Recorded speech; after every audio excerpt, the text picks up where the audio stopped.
Nous savons ce que nous leur devons et nous sommes très fiers de nos gendarmes. C'est l'occasion de leur exprimer toute notre reconnaissance. C'est à refaire. En tout cas, j'y ai pris vraiment beaucoup de plaisir. De la métropole au Mont du Lyonnais, en passant par les vallons du Lyonnais, vous êtes nombreux, chacun dans votre domaine, à agir pour faire vivre notre territoire. Zoom sur ces citoyens qui font la circo.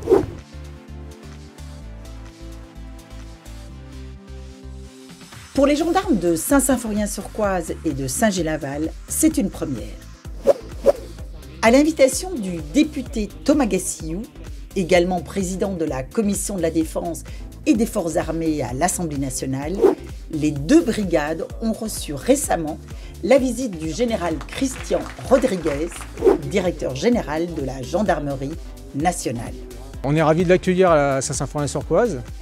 Je remercie grandement M. Gassillou de nous avoir fait cet honneur. C'est un moment important dans une carrière. Pour les élus locaux, c'est aussi un moment fort. Je remercie vraiment très sincèrement le député Gassillou. On est très honorés de recevoir le directeur général de la Gendarmerie nationale. La gendarmerie, ce sont 100 000 personnels d'actifs et 31 000 réservistes qui assurent notre sécurité quotidienne. Ils exercent leur mission dans 33 400 des 35 000 communes du territoire national, c'est-à-dire l'immense majorité, au profit de 52% de la population, en hexagone comme en outre-mer. La direction générale de la gendarmerie nationale assure l'encadrement d'ensemble de la gendarmerie nationale. Ce qui sort un peu de l'ordinaire, c'est qu'on a fait avec beaucoup d'élus. Et en fait, on a pu voir les gendarmes avec leurs élus ou les élus avec leurs gendarmes. Et puis voir comment les connexions se font, comment au quotidien, ils travaillent ensemble dans l'intérêt de nos populations. La visite commence en début d'après-midi à Saint-Symphorien-sur-Coise. On a des locaux qui sont tout à fait fonctionnels. C'est très plaisant de travailler dedans. On a de très bon contact, nous, avec nos élus et c'est très agréable. Le bâtiment, propriété de la communauté de communes des Monts du Lyonnais, est sorti de terre il y a à peine 5 ans. Donc l'année 2022, nous avons fait 866 interventions pour 10 communes. Ça représente 186 km² pour environ 16 000 habitants. Côté délinquance, les atteintes aux personnes représentent la majorité des interventions. Nous avons fait 57 gardes à vue et sur les 57 gardes à vue, 53 portaient sur des atteintes aux personnes.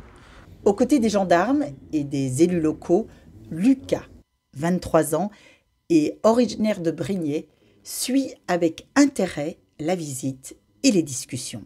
C'est un peu comme un stage d'observation, mais d'une journée pour voir comment ça se passe. Et ça se passe très bien. Les effectifs de la brigade vont passer de 12 à 13. C'est toujours une bonne nouvelle. On travaillera dans un contexte encore plus confortable et c'est tant mieux. On sera d'autant plus efficace.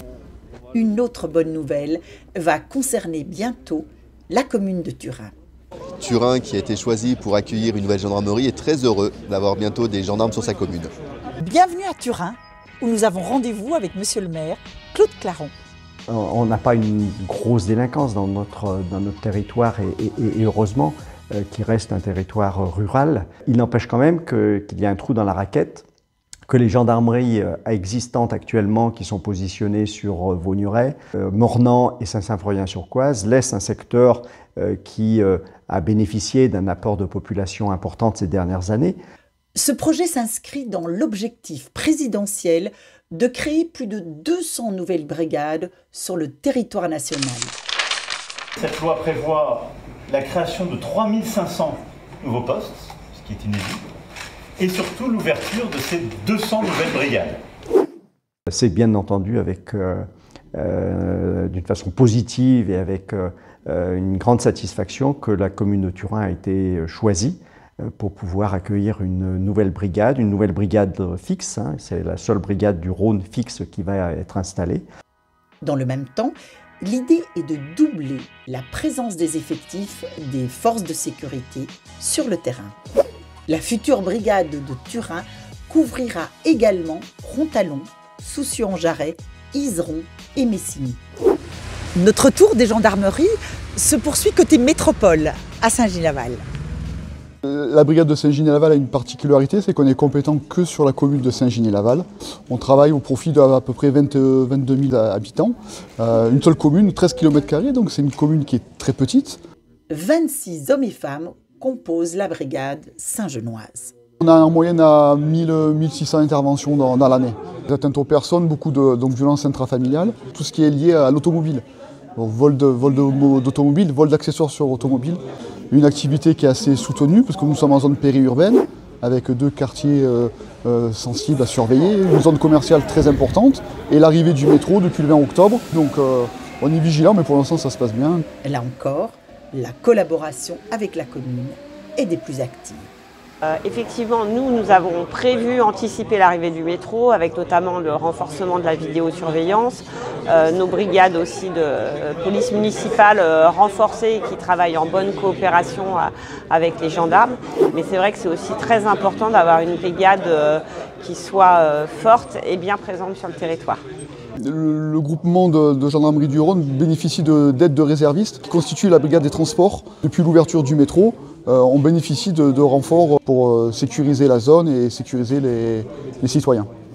Pour le général Rodriguez, cette journée est une véritable bouffée d'oxygène. Elle est exceptionnelle, cette bouffée d'oxygène. Et je remercie encore le président de m'avoir amené sur sa circo. C'est génial. Moi, je vois la relation entre les élus et les gendarmes. C'est exactement ce qu'on aimerait avoir partout. Donc c'est vraiment une bouffée d'oxygène. C'est à refaire. En tout cas, j'y ai pris vraiment beaucoup de plaisir. Merci encore aux gendarmes qui s'engagent au quotidien pour la sécurité de tous. La population n'attend pas de nous d'abord que nous arrêtions les voleurs. Elle attend de nous qu'il n'y ait pas de voleurs. Dès lors, une condition qui, à défaut d'être suffisante, est au moins nécessaire, c'est d'occuper le terrain. À très vite dans notre circo.